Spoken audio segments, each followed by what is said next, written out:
actual imaging portion, basically talking about various full mouth set of x-rays, bite wings, why we take them, what numbers of teeth we need to go, basically the two types of techniques we use in actually taking x-rays. So we're going to break it down piece by piece throughout this chapter, and we'll go from there. If you have any questions, please let me know. Just raise your hand and we'll go from there. And let's get started. Okay. So let's talk about the full mouth set of x-rays, which is called a full mouth survey. So why do we take a full mouth set of x-rays? First of all, we need to see for any kind of comprehensive dental exam, it starts with a full mouth set of x-rays. We know that we only take x-rays as needed.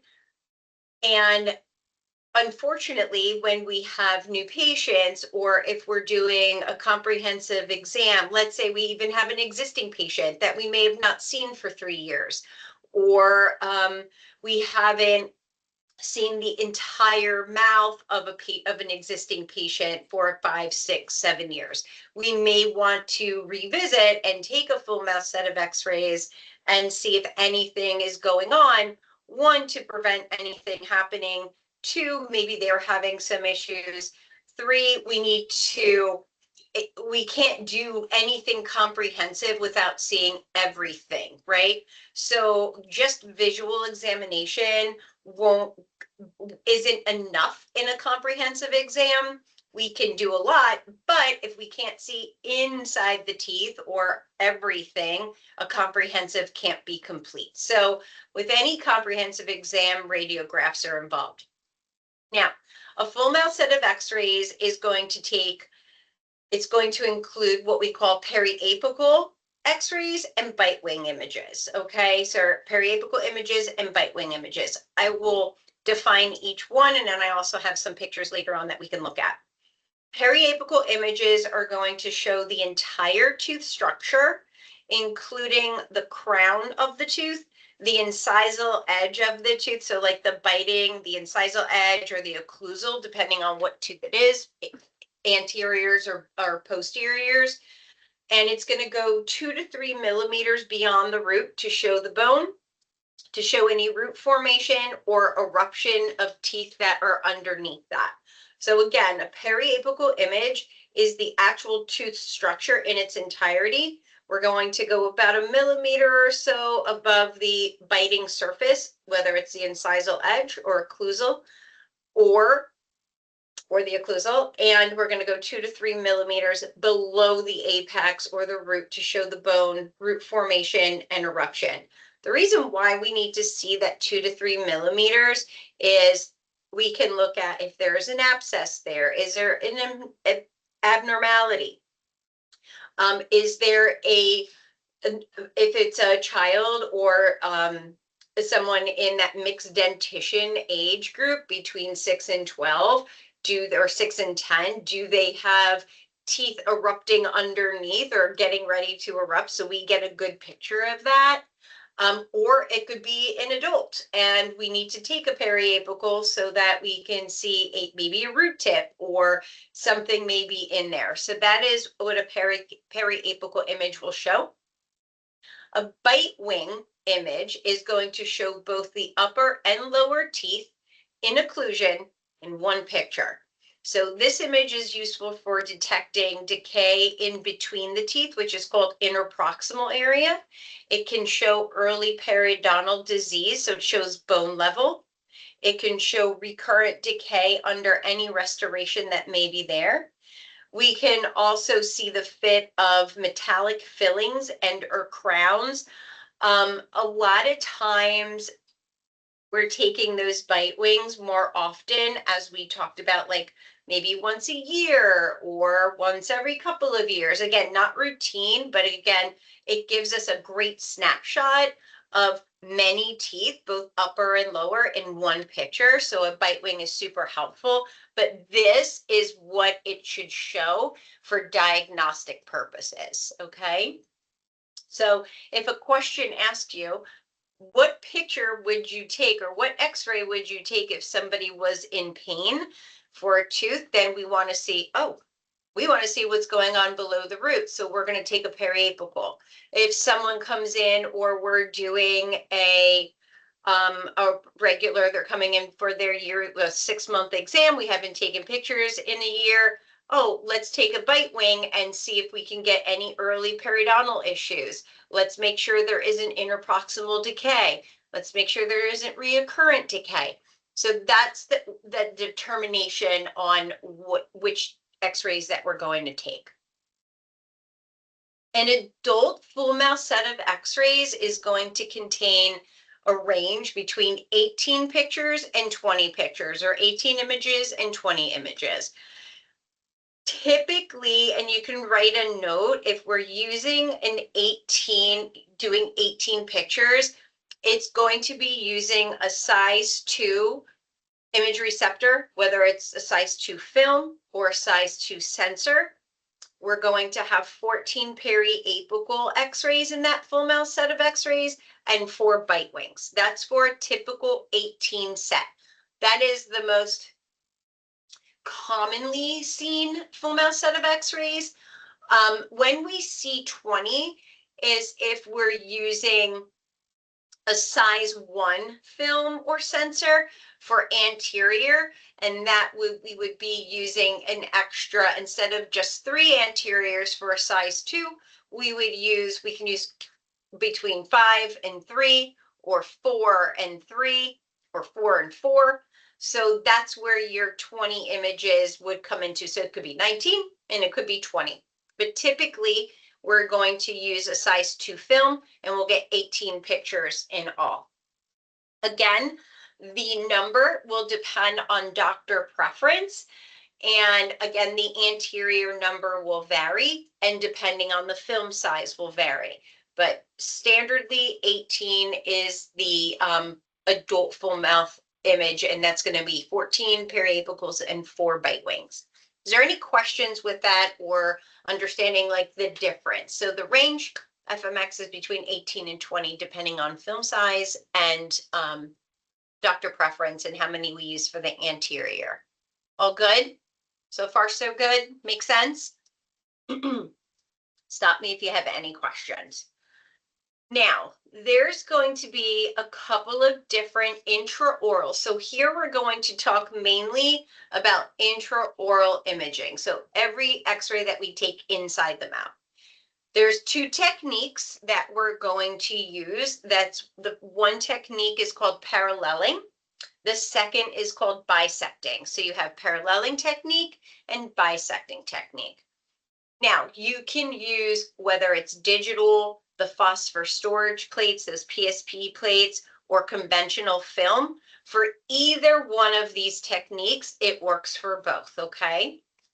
So paralleling is going to be the most recommended. It is the ADA recommended and the one that we want to use as much as we possibly can, because it gives us the most accurate view with the least amount of radiation exposure. And why that is because it uses the XCP. Remember those, that ring that was different colors, the red, blue, yellow, green. Those are called XCP, extension cone paralleling technique. That's where we get XCP from. And it helps guide the central ray or that X-ray to get or be aimed exactly where we want it to aim. And that would be considered the most accurate view with the least amount of radiation exposure. Now, bisecting technique is not as widely used or recommended, but it does have its place.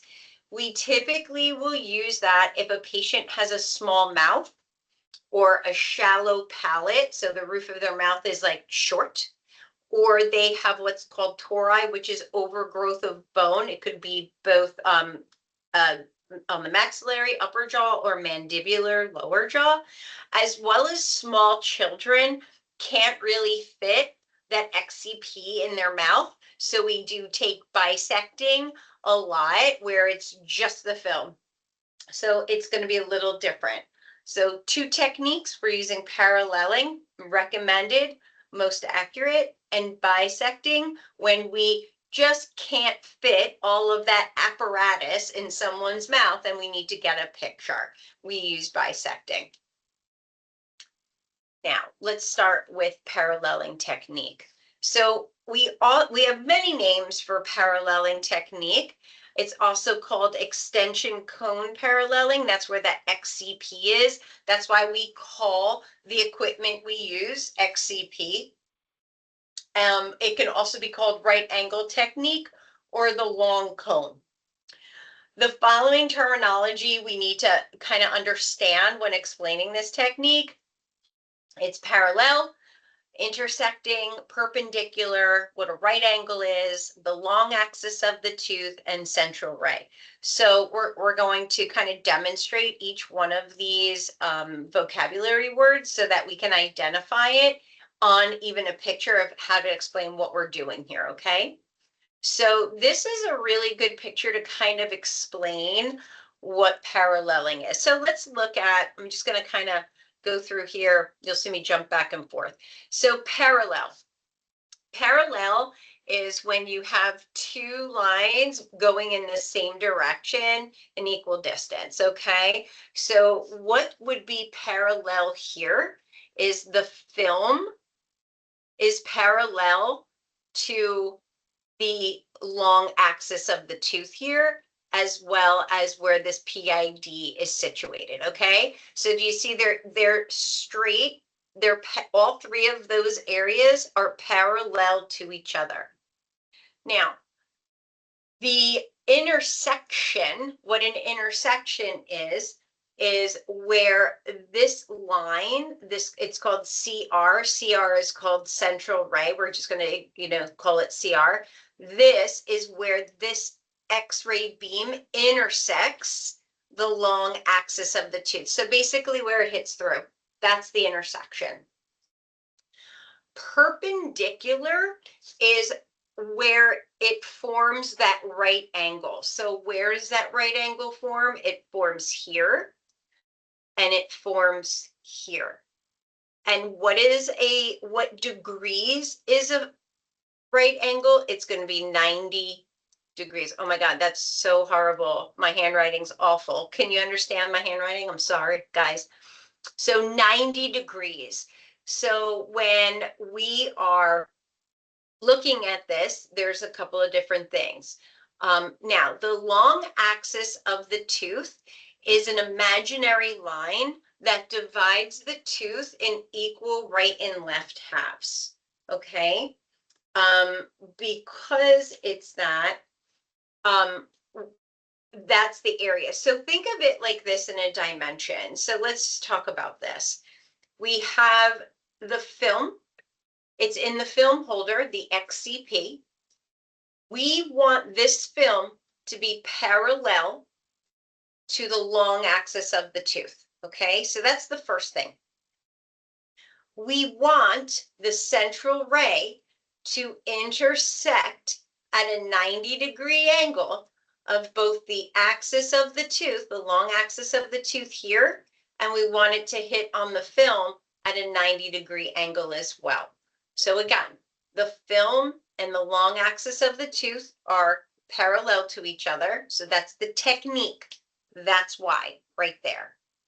And the central ray is going to intersect at a perpendicular line of 90-degree right angles at the long axis of the tooth, as well as the film. That is what makes paralleling more ideal, because that XCP, that film holder, holds it in place to that parallel. I do want to make a note here. Do you notice the film is kind of away from that long axis of the tooth? It's parallel there. It's away from it. It's more in the roof of the mouth, not butt up against the tooth itself. That's going to mean something in a minute. But right now we're looking at that film parallel to the long axis of the tooth. Is there any questions with these definitions or the thought process of what paralleling technique looks like or should be set up for? I know it's tough to kind of, get the mind around it, but do these definitions make sense? Good? Thumbs up? Okay.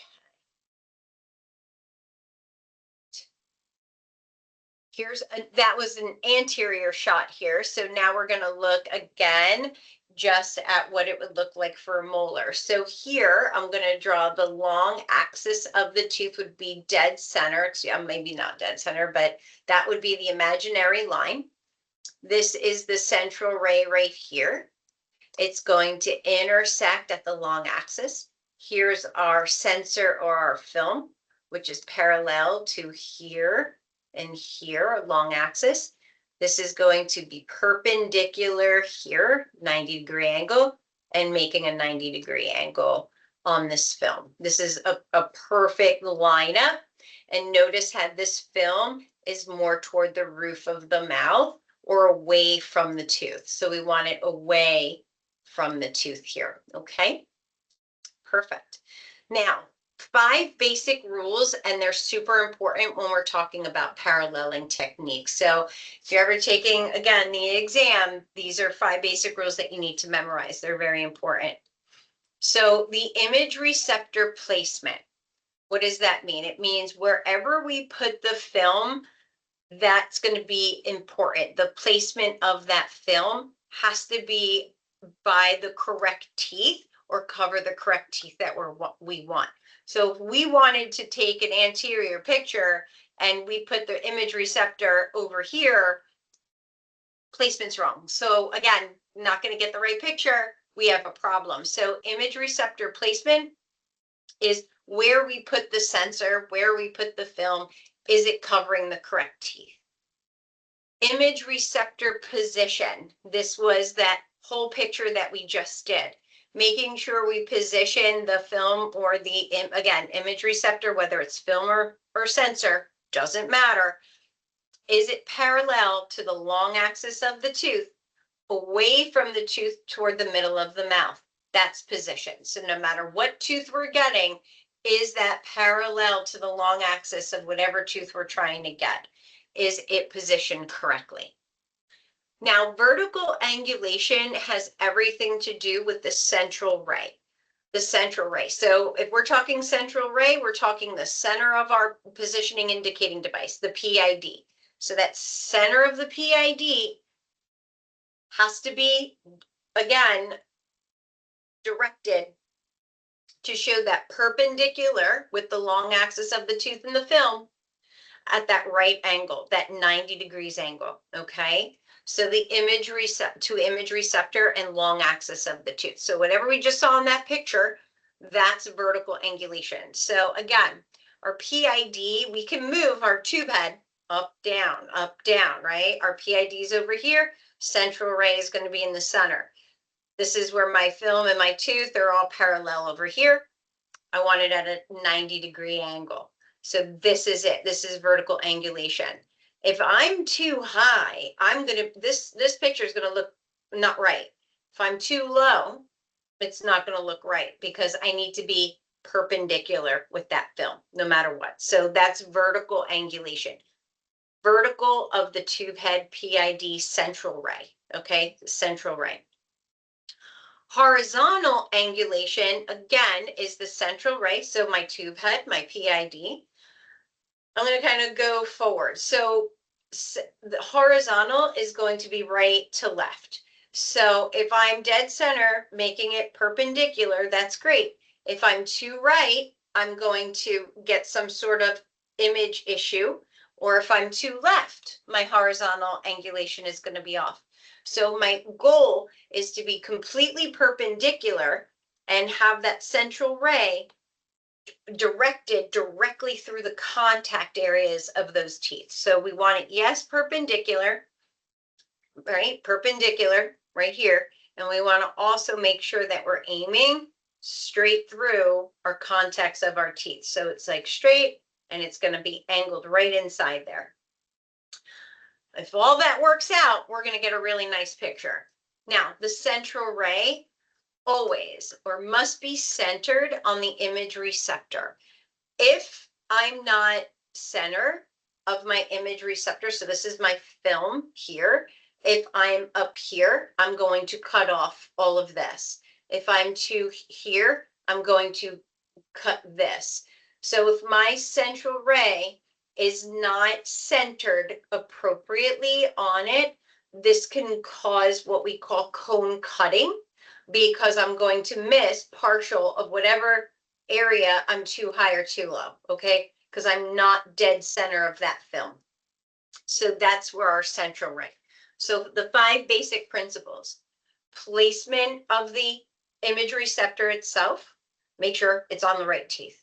Positioning, are we positioned parallel to the long axis of the tooth in the film?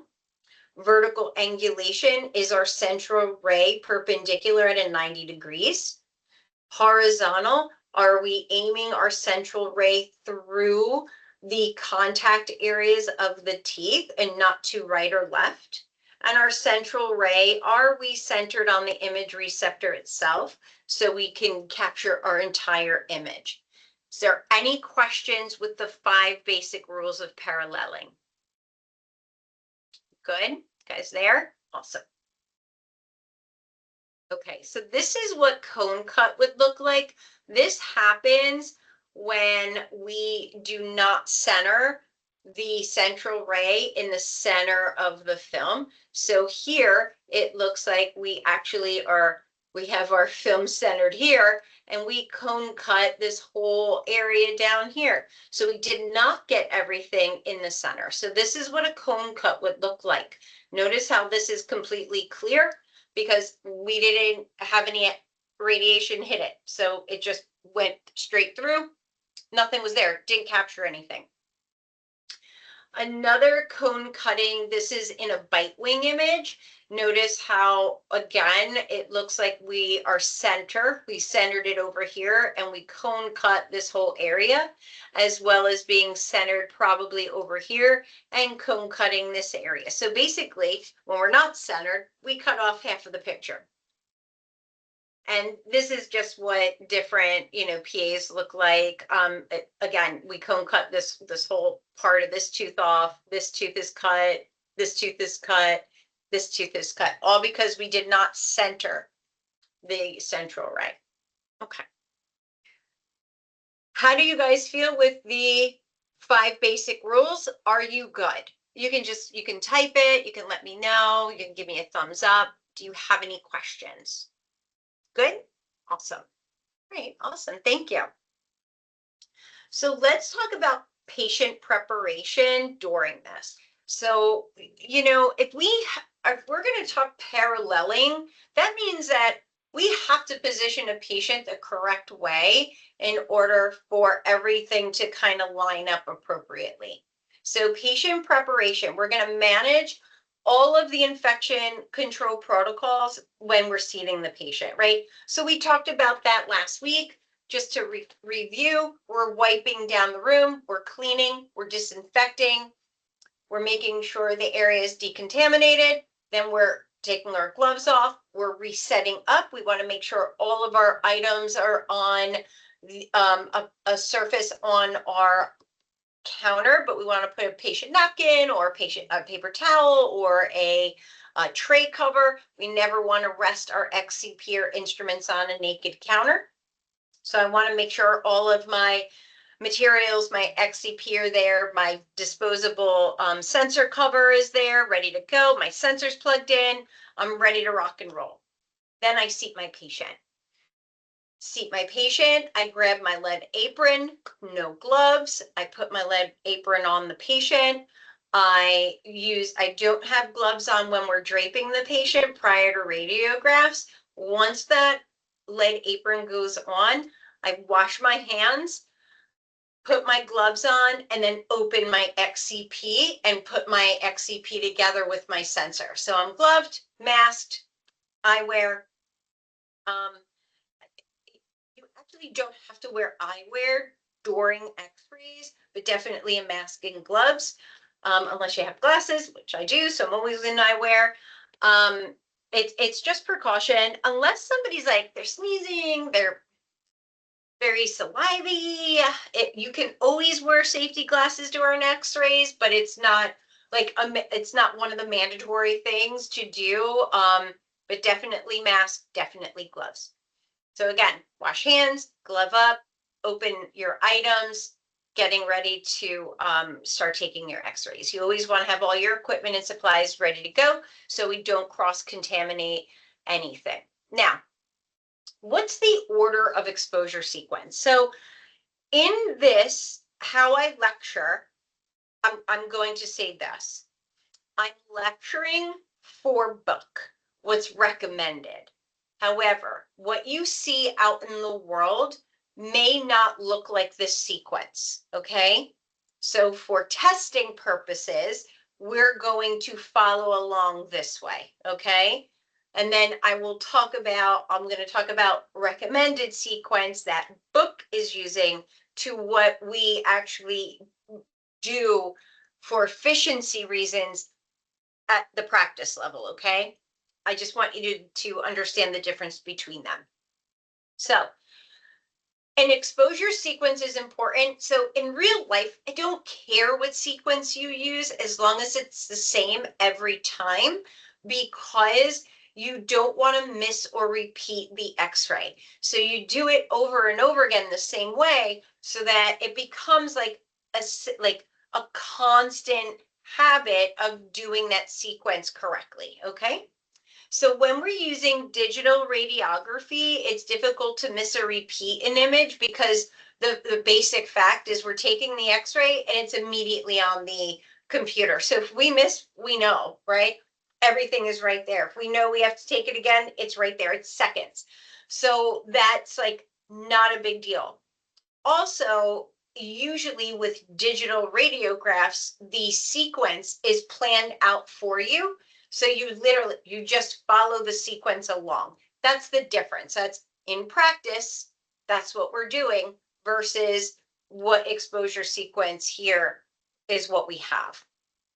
So if you're using conventional film, you want to start by preparing the film in how your full set of x-rays will look in the sequence outside of the room. So as you grab them and take them, you know where your place is, okay? So it's just giving you a helpful hint if you're doing that, if you're using film. It is suggested to start with your anterior teeth using either a size number 1 film or a 2, depending on the office or doctor preference. Now, why we would start with anterior teeth would be because if you wanted, a lot of people have something called a gag reflex when you're taking x-rays. So we start with anteriors if someone has a gag reflex, but even if someone does not, once you provoke a gag reflex from starting, it's very hard to stop it. So this is why they suggest do the anterior teeth and work your way back so that it reduces the chance of gagging the patient or having that gag reflex kick in. Again, that's what the suggestion is. So once the anterior teeth, we're going to always go right to left. It's almost like a C. So you're using your anteriors going right to left for the top, and then you're dropping down left to right on the bottom. So it's going to make like a reverse C for us, okay? If we're doing that anterior.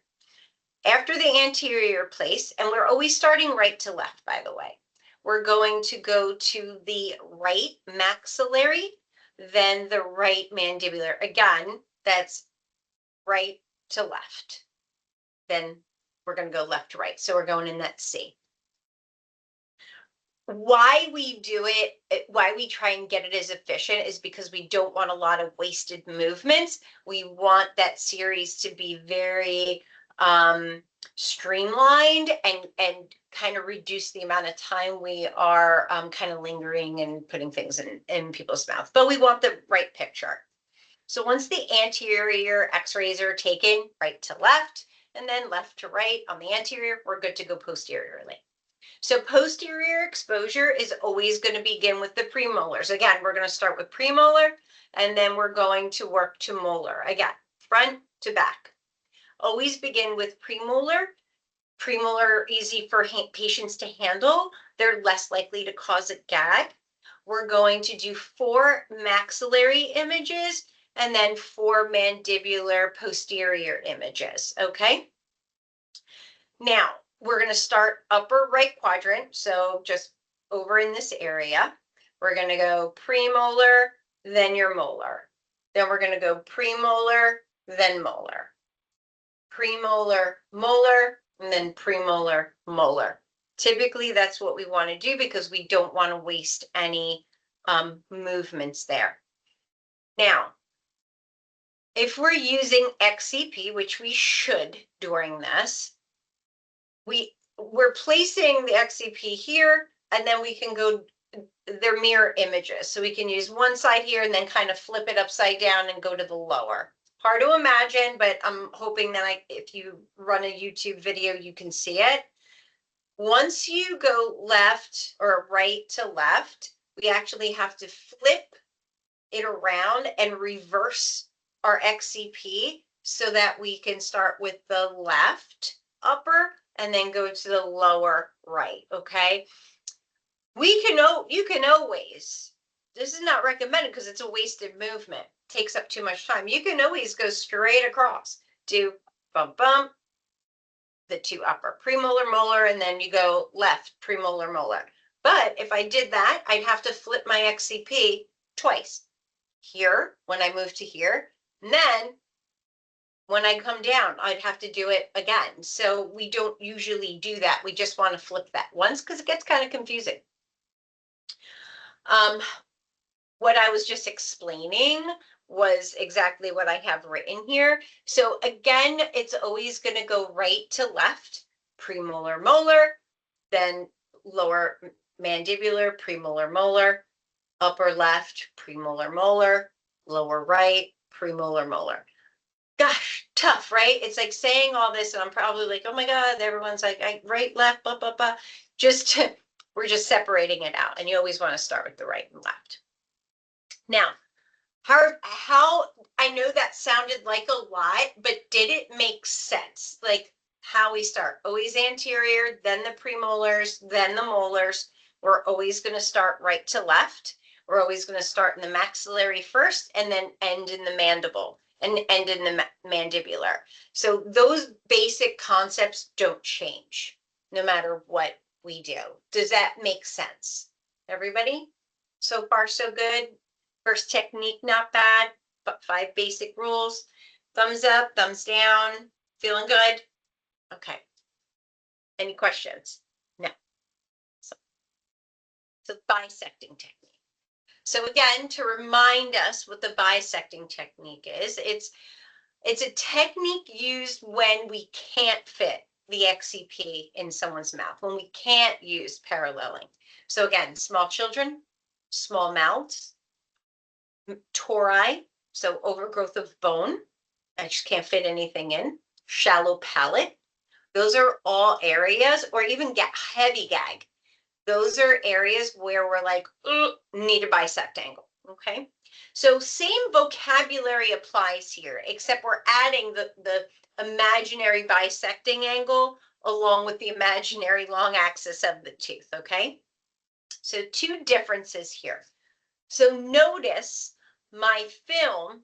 All right, first let's look at here.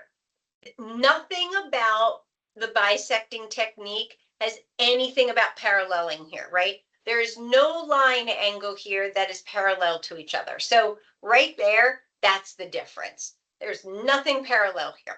Great. But we still have a couple words here that we can use. So our long axis doesn't change. We're splitting the tooth dead center. Our film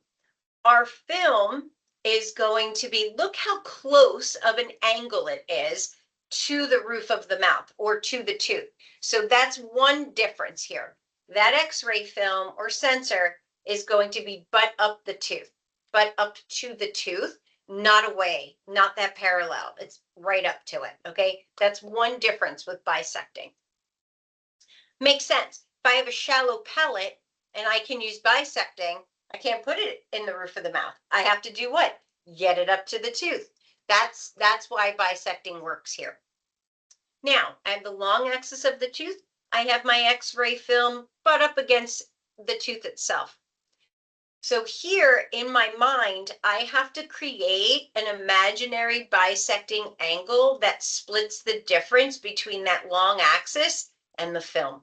Okay, now this is where the magic comes in. So this is the bisecting angle that's kind of, so if I'm here, my bisecting angle is going to divide this angle in half. Okay, my central beam or central ray, I actually want perpendicular or at that little right angle, guess where? With my bisecting angle. That's what I'm aiming at, that imaginary line. So it's never going to be in the center of my film. It's going to be perpendicular or intersect that bisecting angle at a 90 degrees, right? That imaginary bisecting angle line. So that's the premise. That's why it's so much different than paralleling, because I'm not paralleling, excuse me, anything of that area. It's imaginary bisecting line that's going to divide my long axis, the area between my long axis of the tooth, and my film or sensor that is totally pushed up against my tooth area itself, not in the middle of my mouth. Excuse me.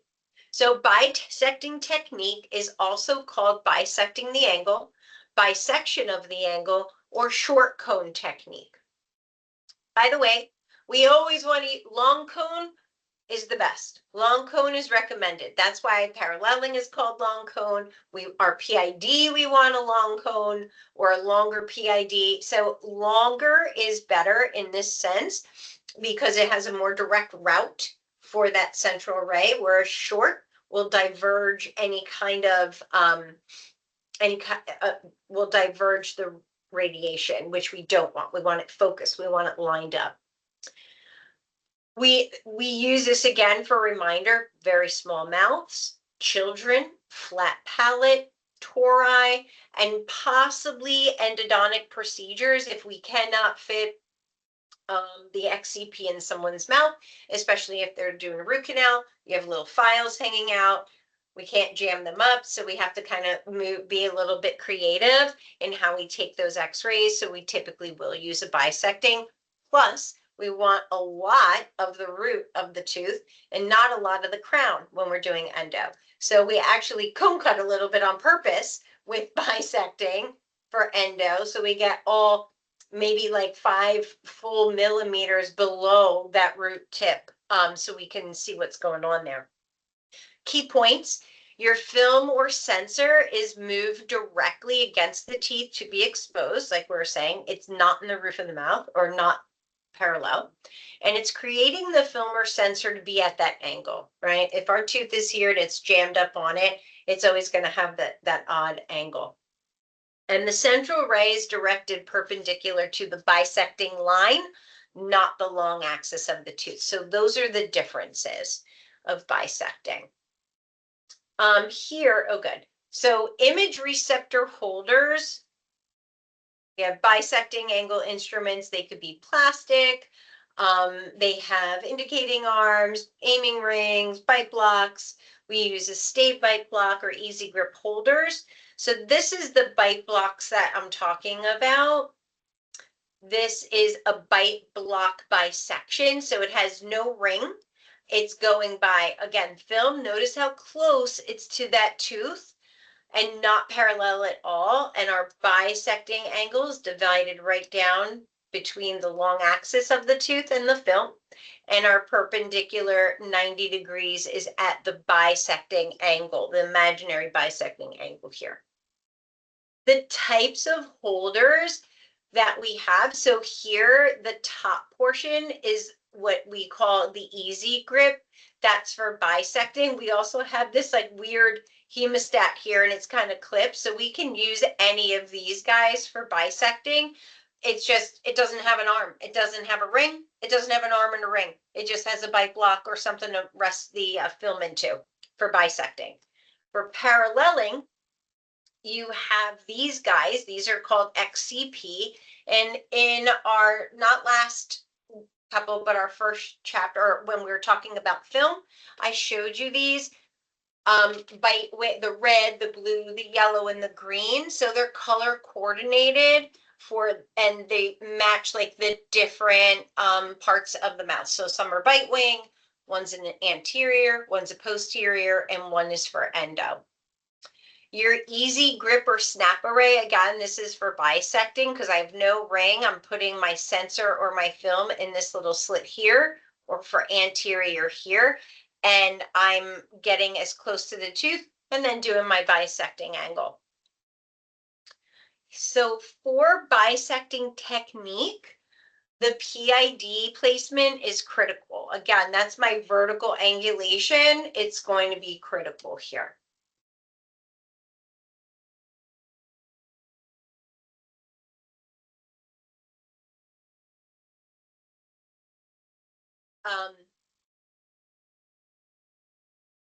Angulation is the term that we use to describe the alignment of the central ray beam in that horizontal and vertical plane. Again, horizontal is going to be right and left. Vertical is up and down, okay? So horizontal angulation, when it's correct, we know the central ray is directed perpendicular to like the curvature of the arch and directly through those contact areas. If our horizontal angulation is incorrect, we're going to have overlaps between the teeth. So our contacts of our teeth are going to like show blocked, like they're overlapped. So they're not diagnostic. You can't see decay if you have two teeth that are overlapping each other. So that's horizontal.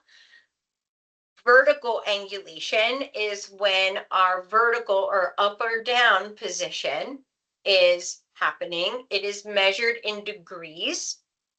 It starts at 0 and it can go all the way to, I believe, 60, to the markings on the outside of the tube head. And it differs depending on the technique that we use. So paralleling technique, the central ray is perpendicular, again, to the image receptor, which is your sensor or film, and to the long axis of the tooth. You're bisecting, your vertical angulation, your central ray is directed perpendicular to the imaginary bisector line again. In bite wing technique, we know we're going to, that central ray is going to be at the occlusal plane, and it's not too high, too low. It's about that 10 degrees, okay? So 0 would be completely flat. 10 is just slight. This would be like positive 20, positive 30, positive 50, and then negative would be low, okay? So there's that 0 is going to be perfectly straight through that horizontal, and then positive vertical angulation is tilted upward of your PID would go up, and then your negative would be your tube head goes down. Again, our correct vertical angulation is the image is the same length of the tooth. Remember, when we're grabbing a periapical and that tooth, we want the entire tooth. The same size tooth is on that image as it is in the mouth, so that's important. If my angle of my PID, my vertical angulation is incorrect, we're going to get two errors, or one error if it's one way, one error if it's another. You're going to either have the tooth really long or really short, okay? So let's talk about what that would be. So for elongation, a tooth is really long. It means we're going to have insufficient angulation, so not enough. What does that mean? It means that my angle of my tube head and my PID is going to go down in the ground, and it's going to come up and create this really long tooth. I always think of the sun in the sky when this happens. When my sun is setting, my shadow goes really long. So that's how I look at it. My sun's here, and as I'm going down, my shadow goes really elongated. So think of it like that. Insufficient vertical angulation causes elongation or lengthening of a tooth. Not good. Now the opposite happens. If I'm high in the sky in the sun, my PID is high, then it's going to shorten my shadow or foreshorten my tooth. So it's excessive angulation, vertical angulation causes foreshortening and the tooth appears super short, okay? So two incorrect vertical angulations, one's going to cause elongation or really long tooth, and the other is going to cause foreshortening, which is a short tooth. So insufficient causes my shadow to be really big, elongation, and then excessive makes my shadow high in the sky here, my shadow really short. Wheesh. Okay. Cool. Image receptor placement for bisecting. So image receptor is placed, again, just a reminder, close to the crowns of the teeth, extends at an angle to the palate or the floor of the mouth. Again, our film or sensor butt up against that tooth no matter what. Image receptor should extend beyond the incisal and occlusal portion of the crown. We always want that. Again, if we're doing periapical or again bite wings, we want to make sure we have that occlusal and that incisal edge of the crown. Now, for patient positioning, no matter what we're doing, we always want the patient in the operatory chair. We always want them looking straight ahead. We're going to take off anything, glasses, partial, any metal objects that may obstruct our intraoral image, okay? A hat maybe, a scarf, something along those lines. So we need to make sure we're clear and we remove all of that. We want to make sure that the patient's head is upright and for maxillary pictures, and sometimes we want them slightly back for our mandibular. So our goal is to have their chin straight ahead, that mid-sagittal plane. We want their chin kind of parallel to the floor for maxillary, and then slightly looking up for mandibular for our lower jaw images. And again, for 18 size film or 18 range film, we're going to use the number 2 films for both anterior and posterior unless it's predetermined by office or doctor, whatever their preference is. Now we'll do our last little slide of the evening before we get into the bite wing technique, and we'll start that on Monday. So the last thing is beam alignment. Just as a reminder, the X-ray beam or that central ray, we always want to direct it, again, just reminder, between the contacts of the teeth that are being x-rayed horizontally. Again, it's like your teeth are here. We want that beam to kind of go right through. So that's what we're looking at. And again, if we're here, we want our vertical angulation to be correct at that 90-degree angle, depending on what technique we're using. And the beam must be centered so cone cutting won't occur. It makes sense. We're going to make sure that we're like dead center of that film, no matter what we're doing, no matter what angulation, that central ray has to cover that entire, it wants to encompass all of that picture. So we are not missing pieces of it. Okay, we will stop here, and then on Monday we'll start with the bite wing technique and wrap up, and then we'll do a nice review on this because it's a lot of material. I'm gonna stop reading. I'll keep going here for a second. I will send Monday's lecture. The only thing I did on Monday was review the landmarks again and complete the mandibular landmarks. Okay, so it was a very short video, and I believe that is it. How's that? Good? Any questions? Anything good? Starting to come together? Starting to come together, Bree? Makes sense. The next time I'm in the office, have you seen anyone take x-rays yet in a mouth? Not like directly, just like walking past the rooms. Okay, got it. So let's, I want to kind of show you. So maybe